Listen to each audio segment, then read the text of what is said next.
माननीय गीतेसाहेब API ग्रामीण police station बार्हे यांच्या हाकेला साथ देत बार्हे गावातील तरुणांनी या दिवाळीत फटाके घेण्याऐवजी समाजकार्यासाठी योगदान देण्याचा प्रेरणादायी निर्णय घेतला आहे. बार्हे ग्रामपंचायतीच्या सरपंच वैशालीताई देवीदास गावित यांच्या सुपुत्र रोहित देवीदास गावित यांच्या मार्गदर्शनाखाली या उपक्रमाची सुरुवात करण्यात आली.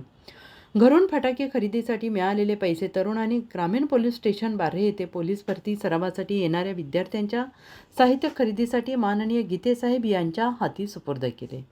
या उपक्रमाबद्दल बोलताना रोहित गावित यांनी म्हटलं आहे की आम्ही छोटीशी मदत केली, पण आपण जर सगळ्यांनीच अशी छोटी छोटी मदत केली तर ती मिळून खूप मोठी मदत ठरेल. आपणही या उपक्रमात सहभागी व्हावे असे आम्ही आवाहन करतो.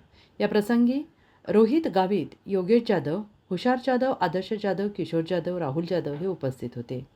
गीतेसाहेब यांच्या नाविन्यपूर्ण उपक्रमाला बार्हेतील तरुणांकडून मिळालेली साथ समाजात सकारात्मक बदल घडवणारी ठरते आहे. ग्रामस्थांनी या उपक्रमाचे मनपूर्वक स्वागत करून तरुणांचे कौतुक केले आहे. दिवसभरातील घडामोडींचा आढावा घेण्यासाठी पाहत रहा N24 मराठी न्यूज चॅनल.